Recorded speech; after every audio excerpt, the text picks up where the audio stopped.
تو ادھر ادھر نہ جا. یاد رکھ بغیر مصطفیٰ کے تیرا کوئی کام نہیں چل سکتا, بغیر نبی پاک کے تیری زندگی گزر سکتی سوال ہی نہیں پیدا ہوتا. یہ وسیلہ ضائع نہ کر بیٹھ, ایسے کسی کی بات میں نہ آ جانا. یہ ایمان ہے, یہ ایقان ہے, یہ لذت ہے, یہ حسن ہے, یہ سرمایہ ہے. کسی جگہ اس میں کوتاہی نہ کر لینا, ایک ذرہ برابر تیرے دل میں نقص نہ واقع ہو جائے. یاد رکھنا نیک اعمال بھی وسیلہ ہے. اللہ کرے کہ ہمارے عمل ایسے ہوں کہ اللہ کی بارگاہ میں اللہ کرے کہ ہمارے عمل ایسے اعمال کا وسیلہ دینا 100% جائز ہے, اس میں کوئی گنجائش نہیں. حدیث پاک سنیے, میرے رسول پاک سید عالم صلی اللہ علیہ وسلم نے فرمایا بنی اسرائیل کے 3 لوگ تھے نیک آدمی, سفر پہ جا رہے تھے تو بارش تیز آ گئی. صحیح بخاری کی حدیث ہے. تیز بارش آئی, ایک غار میں پناہ لی بارش سے بچنے کی. اچانک طوفان آیا تو ایک پتھر لڑک کر غار کے منہ کے آگے گر گیا. اندھیرا چھا گیا, اندر اندھیرا, طوفان ہے, پریشانی ہے. میرے حبیب پاک علیہ السلام فرماتے جب اندھیرا دم گھٹنے لگا, اندھیرا ہونے لگا, پریشان ہونے لگے, ایک بولا, کہنے لگا اگر زندگی میں کوئی نیک کام کیا ہے تو اس کو یاد کر کے دعا مانگ. اللہ کرے ہم سے کوئی نیک کام ہو. جو ہوتے ہیں اس میں بھی ریاکاری ہوتی ہے, اس میں بھی ملاوٹ ہو. کوئی نیک کیا ہے تو دعا مانگ لو. ایک نے ہاتھ اٹھائے اور دعا کیسے مانگی, اللہ اکبر, عرض کرنے لگا اے اللہ تو جانتا ہے میں نے بکریاں رکھی ہیں, میں دودھ دھو کے بیچتا ہوں, میرے بیٹے بھی ہیں, بیٹیاں بھی ہیں, اولاد بھی ہے, اور میرے پاس لوگ دودھ خریدنے بھی آیا کرتے تھے, پر اللہ میرے بوڑھے ماں باپ ہیں. میں نے اپنی زندگی کا طریقہ بنایا ہے جب تک ابا جی دودھ نہیں پیئیں گے کسی کو نہیں ملے, جب تک میری بوڑھی ماں کے لبوں سے دودھ نہیں لگے گا کسی کو نہیں ملے گا. اے اللہ وہ رات بھی تو جانتا ہوگا جب میں دیر سے آیا, دودھ دھویا تو ماں باپ سو چکے تھے. عرش کے مالک تو بھولا نہیں کرتا, تو بھولنے سے پاک ہے. میرے رب میں دودھ کا پیالہ لے کے ساری رات کھڑا رہا ماں باپ کے سرانے, نہ میں نے دودھ بیچا نہ میں نے بچوں کو دیا. آدھی رات کے بعد ان کی آنکھ کھلی, انہوں نے دودھ پیا.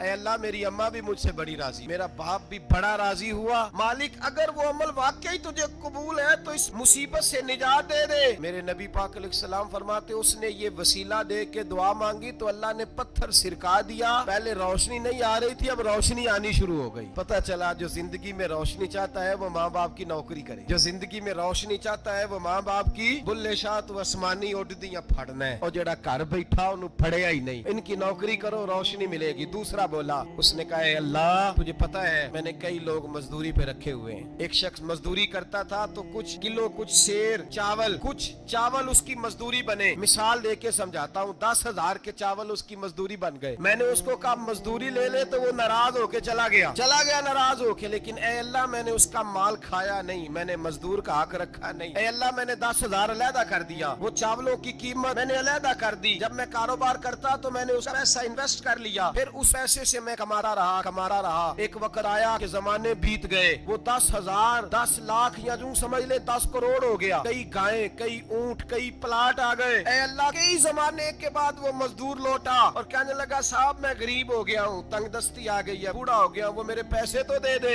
اے اللہ میں بے ایمان نہیں ہوا, ایک رتی برابر بھی میرے دل میں میل نہیں آئی. میں نے کہا یہ اتنی درجن گائیں تیری, یہ اونٹ تیرے, یہ پلاٹ تیرے. وہ کہنے لگا تو مجھ سے مذاق کرتا ہے, میرے تو تھوڑے سے چاول تھے, یوں سمجھ لے 10,000 کا اور اتنا کچھ. میں نے کہا وہ تیرے پیسے تو ناراض ہو کے چلا گیا, میں نے ڈھونڈا تو ملا نہیں. وہ تیرے پیسے میں نے انویسٹ کیے تو آج یہ سارا سرمایہ اسی کا ہے. اللہ وہ بوڑھا مزدور جب اتنی گائیں ملی, اتنے اونٹ ملے, اتنے اسے پلاٹ ملے تو وہ روتا دعائیں دیتا گیا. اے اللہ اگر تجھے میرا وہ عمل قابل قبول ہے اس مصیبت سے نجات عطا فرما. میرے نبی پاک سید عالم صلی اللہ علیہ وسلم فرماتے پتھر تھوڑا اور ہٹ گیا. تیسرا بولا عمل کا وسیلہ دے کے بھائی کوئی عمل بچا کے رکھ, کچھ کر لے, کچھ زندگی میں اکٹھا کر لے. کوئی تو ایسا عمل ہو جب قیامت آئے تو مصیبت سے بچ سکے, تو قبر میں مصیبت سے بچ سکے, تو دنیا میں مصیبت سے بچ سکے. میرے رسول پاک سید عالم صلی اللہ علیہ وسلم فرماتے تیسرا بولا, کہنے لگا اے اللہ تو جانتا ہے میں جوان, میں رانا, میں حسین, مجھے عورتیں دعوت دے رہی تھی, اپنی طرف مائل کر رہی تھی, لیکن میں کسی پر نہ دیکھتا. بس ایک چچا کی بیٹی پہ میں عاشق ہو گیا, اس کے میں قریب جانے لگا, بلانے لگا, 100 دینار بھی اکٹھے کیے اس کو دینے کے لیے. ایک ایسا وقت آیا کہ وہ راضی بھی ہو گئی. اے اللہ تنہائی بھی آ گئی. یوں سمجھ لو کہ میں جوان بھی, حسین بھی, مالدار بھی, میں چاہوں تو ایک دن میں 4 دفعہ میں بدکاری کر سکتا تھا. اے اللہ ساری خوبیاں تھی, وہ بی بی میرے پاس آئی, کمرہ تنہائی, کوئی دیکھنے والا نہیں تھا. جب میں اس کے قریب جانے لگا تو وہ عورت کہنے لگی تو رب سے ڈر جا, رب سے ڈر جا,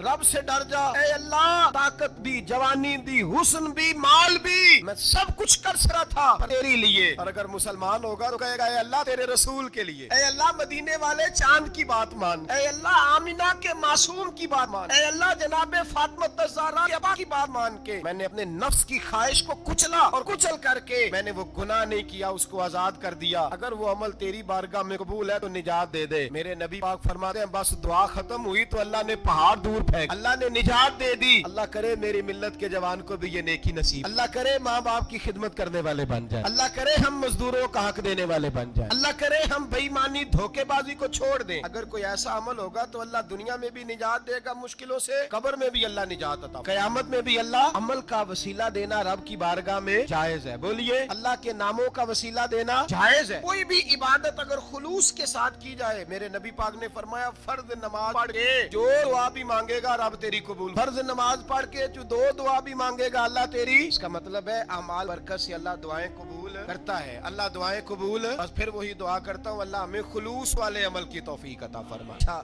اگر یہ والا وسیلہ جائز ہے, بتائیے نبی پاک کا وسیلہ جائز نہیں؟ عمل میں تو کوئی کوتاہی ہو سکتی ہے لیکن حضور کی وجاہت میں کوئی کوتاہی ہو سکتی, نبی پاک کی رحمت میں کوئی کمی ہو سکتی. ادھر سنو ایک پہلو ذرا گہرائی سے, ایک بات عقیدے کی اس کو یاد رکھ. اللہ کو کوئی بندہ نا مجبور نہیں کرتا. ہم نے نبی پاک کو لا کے کھڑا کر دیا ہے تو اللہ مجبور نہیں ہو گیا, سمجھ. اللہ مجبور ہوتا ہے ایک پیار ہو. ان دونوں چیزوں میں اللہ کو اپنے رسول سے پیار ہے. نبی پاک فرماتے ہیں میں دعا کرنے گیا, اے اللہ میری امت پہ قحط نہ آئے. اللہ نے فرمایا حبیب نہیں آئے. اے اللہ میری امت کے چہرے نہ بدلیں, گناہ کریں تو مسخ نہ ہو, حبیب نہیں بدلیں گے. حضور فرماتے ہیں میں نے ہاتھ اٹھایا کہ اللہ یہ آپس میں لڑے نہ, جو کرنا جملوں, اے اللہ یہ آپس میں لڑے نہ. اللہ یہ بھی کہہ سکتا تھا حبیب یہ نہیں قبول کرنی, اللہ بے نیاز ہے نا, چاہے قبول کرے اور چاہے, توجہ کرو غور کرو بات پہ, اللہ چاہے تو قبول کرے چاہے تو اے اللہ میری امت لڑے نہ. یہ نہیں فرمایا حبیب قبول نہیں کرتا, اے محبوب یہ دعا مجھ سے مانگ, اے حبیب تو دعا مانگ, تو مانگے میں قبول نہ کروں, یہ ہو نہیں سکتا. اس طرح کر یہ دعا مجھ سے. نبی پاک نے منافقین کے لیے دعا کرنی چاہیے کہ اے اللہ اے مولا تو مہربانی فرما, اے اللہ کرم فرما, منافقین کو بھی بخش دے. تو میرے رسول پاک علیہ السلام فرماتے ہیں رب کریم نے مجھے منع کیا, اے محبوب یہ والی دعا, یہ دعا ہی نہ مانگ. یہ دعا اللہ کو کوئی مجبور کر سکتا, لیکن اگر اللہ پیار کرے تو بھائی دنیا داری کا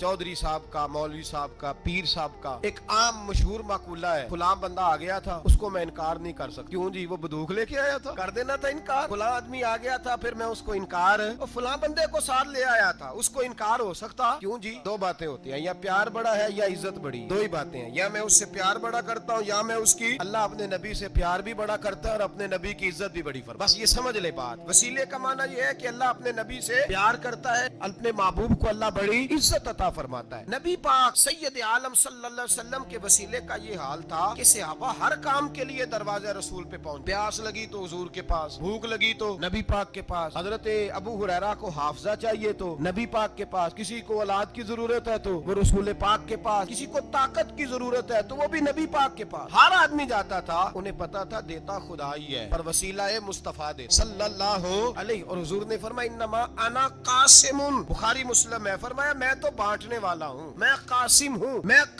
ہوں, واللہ یعطی, ہاں عطا کرنے والا اللہ ہے, میں قاسم ہوں اور دینے والا اللہ ہے. صحابہ ہمیشہ نبی پاک کے واسطے سے دعا مانگتے, انہیں پتا تھا اگر تیرے واسطے سے مانگوں تو کوئی دعا بے اثر نہ ٹھہرے. ترمذی شریف, ابن ماجہ, دیگر تمام کتب میں, امام احمد نے اپنی مسند میں نقل, حضرت عثمان ابن حنیف کہتے ہیں میں نبی پاک کے پاس بیٹھا تھا تو ایک نابینا سے آتا, عرض کرنے لگے یا رسول اللہ صلی اللہ علیہ وسلم میں نابینا ہوں, میرے لیے دعا کریں, اللہ مجھے آنکھیں عطا, دعا کریں. اب حضور نے پتا کیا کہا, نبی پاک نے فرمایا دو باتیں, یا تو صبر کر لے یا میں دعا کر دیتا ہوں. صبر کرے گا تو اللہ جنت دے گا, یا تو صبر کر لے یا میں. صحابی بڑے پیارے تھے, کہنے لگے یا رسول اللہ جنت تو اللہ اپنے فضل سے دے گا ہی, میں نے نہیں صبر کرنا, مجھے آنکھیں چاہیے. اور پھر یہاں آ کے صبر کروں, این خزانے کے پاس جا کے صبر کروں, حضور میں نہیں صبر کرتا, اب دعا کریں. نبی پاک نے دعا سکھائی, فرمایا دو نفل پڑھ جا کے اور دو نفل پڑھ کے میرے وسیلے سے دعا کیا کر, اللہ سے کہہ کہ اللہ میں تیرے پاس تیرے رسول کا وسیلہ لے کے آیا, اور پھر کہنا یا محمد انی توجہت علیہ, کہنا ہے محمد صلی اللہ علیہ وسلم میں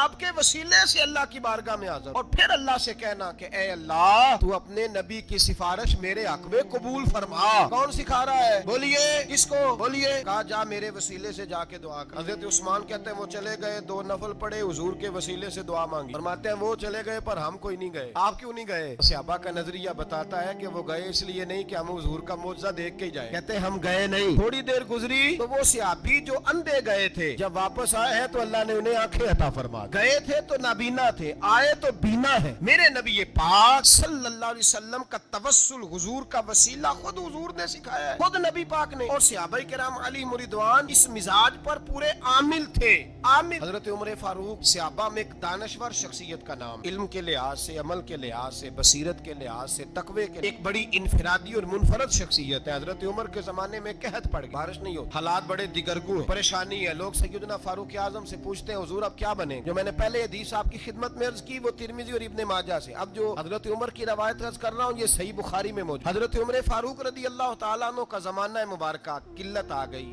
قحط آ گیا، بارش شدید ہے، صحابہ پریشان ہے۔ جناب عمر فاروق رضی اللہ تعالیٰ عنہ سے کہتے ہیں حضور کرنا کیا ہے؟ حضرت عمر پہلے تو خاموش رہے، پھر حضور کے چچا جناب عباس کو کوئی بات نہیں کی، جناب عباس کا بازو پکڑا اور کھلے میدان میں لے گئے۔ حضرت عمر دعا کر اور پوری امت کو دعا کا طریقہ بتلا۔ حضرت عمر کہتے ہیں اگر قبول کرانی ہے تو یہ طریقہ ہے، اگر اللہ کی بارگاہ میں دعاؤں کو مستجاب کرانا ہے تو یہ رنگ ہے جو امت مسلمہ کو میں سکھا رہا ہوں۔ حضرت عمر نے جناب سیدنا عباس رضی اللہ تعالیٰ عنہ کو کھڑا کیا سامنے اور دعا فرمائی، اللہم انا نتوسل الیک بنبیک، اے اللہ ہم تیری بارگاہ میں تیرے نبی کے وسیلے سے دعا کرتے، فتسقینا ہمیں بارش عطا فرما، ہمیں کس کے وسیلے سے؟ وضو۔ اور پھر کہا اللہم انا نتوسلک بام نبیک، اے اللہ ہم نے اپنے نبی کے چچا کے وسیلے سے بارش عطا فرما، اے اللہ ہمیں اپنے رسول کے چچا کے وسیلے سے، حضرت عباس کے وسیلے سے بارش دے۔ صحابہ کہتے ہیں جب ہم گئے تھے دعا مانگنے تو خشک سالی تھی، اور جب گھروں کو آ رہے تھے تو ہمارے کپڑے بارش سے بھیگ چکے، اللہ نے بارش عطا کس کے وسیلے سے؟ حضرت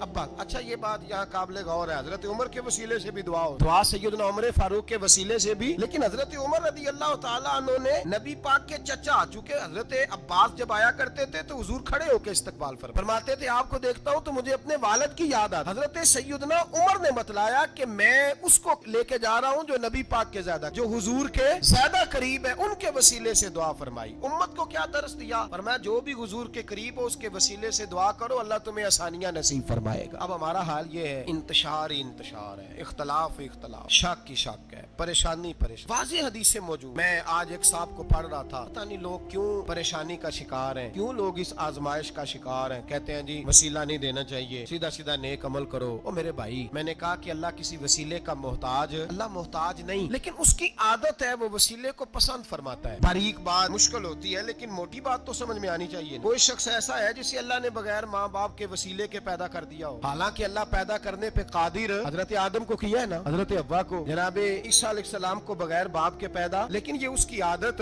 وہ جب پیدا کرتا ہے تو ماں باپ کے وسیلے سے پیدا کرتا ہے، پھر جب روزی دیتا ہے تو پھر بھی کسی نہ کسی، کیا اس نے حکم دے دیا ہے؟ روزی کون دیتا ہے؟ تو اللہ کا یہ حکم ہے کہ کنڈی لگا کے اندر پنکھا چلا کے سوئے رہو، روزی پہنچ جائے گی۔ کہتا اٹھ کو سبب پیدا کر، باہر نکل، محنت کر، وسیلہ بنا۔ جو آدمی کہتا ہے جی میں کپڑے سی بھی خود لیتا ہوں، استری بھی کر لیتا ہوں، دھو بھی لیتا ہوں، اس سے سوال یہ ہے کہ بنا بھی لیتے ہو؟ اس کا مطلب ہے اللہ نے بندوں کو بندوں کا محتاج، بندوں کے لیے بندوں کا وسیلہ اللہ نے رکھا ہے۔ ہماری یہ موٹی سی بات بھی عقل میں نہیں آتی، موٹی سی بات کہتا ہے جی نہیں ڈائریکٹ، او خدا کے بندے تھوڑا غور کر، دیتا اللہ ہی ہے اور دے گا بھی اللہ ہی، لیکن جو ذرائع، جو وسیلے، جو سبب اللہ نے ہمارے لیے مقرر کیے ہیں، ہم اس سبب کا انکار کر سکتے؟ شفا کون دیتا ہے؟ دوائی لینے کس کے پاس جاتے ہو؟ آپ اس طرح کریں نا، چپ کر کے گھر بیٹھیں، تسبیح پڑھیں، یا شافی الامراض، یا شافی الامراض، او شفا دینے والے، او شفا دینے والے، سارا دن جی وظیفہ پڑھیں، شفا کون دے گا؟ تو وظیفہ پڑھو چپ کر کے، دوائی لینے کیوں گئے ہو؟ لیکن اللہ کے حبیب کا ہی فرمان ہے کہ بیمار ہو جاؤ تو دوائی بھی کھاؤ، پرہیز بھی کرو۔ یہ سارے فرمان ہمیں بتاتے ہیں کہ وسیلہ لینا، وسیلہ دینا، یہ تو اللہ تبارک و تعالیٰ کا طریقہ مبارکہ ہے۔ لوگ اتنی سی بات کو نہیں سمجھتے، اور قرآن نے واضح طور پہ کہہ دیا وَابْتَغُوا إِلَيْهِ الْوَسِيلَةَ، اور سورہ بقرہ گھر جا کے کھولنا، آیت نمبر 89، 80 اور 89 آیت پڑھنا۔ کفار نے، یہودیوں نے نبی پاک کی علامتیں پڑھ لی تھی تورات، زبور اور انجیل میں۔ اللہ کا قرآن کہتا ہے وَكَانُوا